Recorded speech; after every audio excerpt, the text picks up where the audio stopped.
Memaafkan tapi menolak untuk berjumpa. Bolehkah? Teman-teman semua, tentu saja tidak mudah ketika ada orang yang menyakiti kita, yang melukai kita, dan kemudian kita minta kepada Allah untuk bisa memaafkan, kita maafkan, tapi tidak mudah untuk terus memandang wajahnya. Karena kalau kita memandang wajahnya, kita akan teringat terus apa yang pernah orang ini lakukan pada kita. Jadi kita memilih untuk menjauh daripadanya. Bolehkah? Boleh, teman-teman semua. Yang paling penting dalam kehidupan kita adalah kita memaafkan, hati kita lapang, adapun kita menjaga jarak dengannya bukan memutuskan tali silaturahmi, melainkan untuk menjaga diri kita, untuk tidak teringat kembali dengan hal-hal yang menyakiti. Hal ini pernah terjadi kepada Nabi Muhammad SAW. Ingat peristiwa Perang Uhud pada tahun 3 Hijriah. Pada saat itu Rasulullah SAW melakukan perang Uhud bersama dengan salah satunya paman beliau, yaitu Hamzah bin Abdul Muthalib radhiyallahu anhu, yang juga dikenali sebagai singanya Allah Subhanahu wa taala. Dan ada seorang wanita yang bernama Hindun. Beliau adalah istri dari seorang pembesar kafir Quraisy yang bernama Abu Sufyan.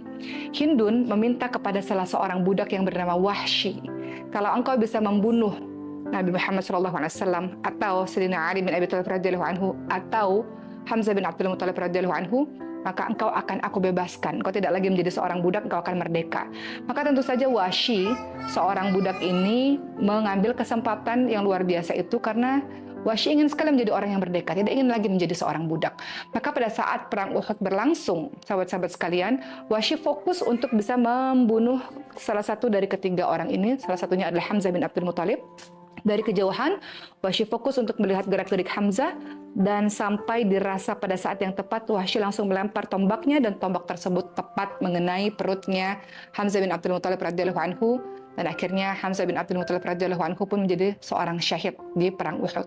Tentu saja kematian Hamzah bin Abdul Muthalib radhiyallahu anhu sangat menyakiti hati Rasulullah SAW, karena tidak hanya sekedar ditombak, tapi selanjutnya Hindun datang ke jenazah Hamzah bin Abdul Muthalib dan kemudian dibelah dadanya dan dimakan jantungnya tersebut.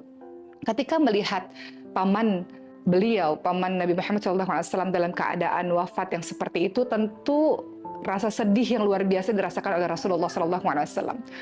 Waktu terus berjalan bertahun-tahun kemudian sampailah peristiwa pada tahun 8 Hijriah, pada peristiwa Fathu Mekah atau pembebasan kota Mekah. Orang-orang berbondong-bondong untuk memasuki agama Allah Subhanahu wa taala, termasuk Wahsy. Pada saat itu Wahsy berdiri di hadapan Rasulullah SAW dan Rasul mengenali Wahsy. Rasul bertanya kepada Wahsy, "Engkaukah Wahsy yang membunuh pamanku Hamzah bin Abdul Muthalib?" Kemudian Wahsy mengangguk, "Iya ya Rasulullah."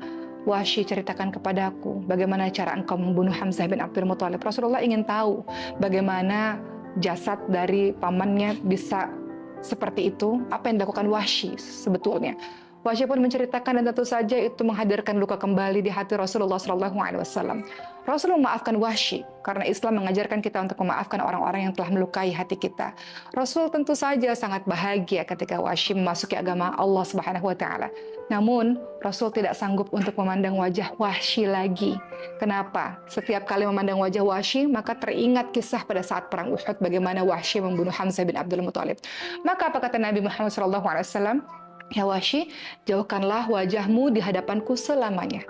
Maka sejak saat itulah Wahsy tidak pernah lagi berdekatan dengan Rasulullah SAW karena Wahsy tahu betapa menyakitkan apa yang telah diperbuatnya kepada paman yang dicintai oleh Nabi, yaitu Hamzah bin Abdul Muthalib.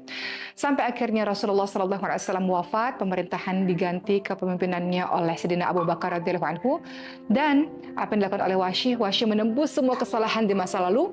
Pada saat perang Yamamah pada saat itu, di masa pemerintahannya Sayyidina Abu Bakar As-Siddiq radhiyallahu anhu, Wahsy pun membunuh salah seorang nabi palsu yang bernama Musailamah Al-Kadzab, seseorang yang mengaku dirinya adalah nabi. Maka begitulah cara Wahsy menebus kesalahannya di masa lalu. Dari kisah ini kita bisa belajar, teman-teman semua. Rasul memaafkan Wahsy. Rasul sangat bahagia ketika Wahsy memilih jalan untuk menuju kepada Tuhannya, menuju kepada Allah Subhanahu wa taala. Masalah menjaga jarak bukan berarti adalah masalah tidak memaafkan, itu jauh berbeda. Masalah jaga jarak ini untuk lebih melindungi hati kita, psikologis kita, untuk kita merasa baik-baik saja. Khawatir kalau terus bertemu, maka timbul rasa sakit dan itu akan mengakibatkan hal yang buruk dalam pertemanan. Jadi untuk teman-teman semua, minta sama Allah SWT supaya kita bisa memaafkan orang-orang yang telah melukai hati kita. Adapun kalau kita memang belum mampu untuk memandang wajahnya, nggak apa-apa. Mudah-mudahan dengan cara seperti itu hati kita menjadi lebih bersih dan kita jadi ada waktu untuk bisa fokus dalam kehidupan kita sambil tidak ada dendam di hati kita, insya Allah. Semangat untuk terus memaafkan orang-orang lain ya.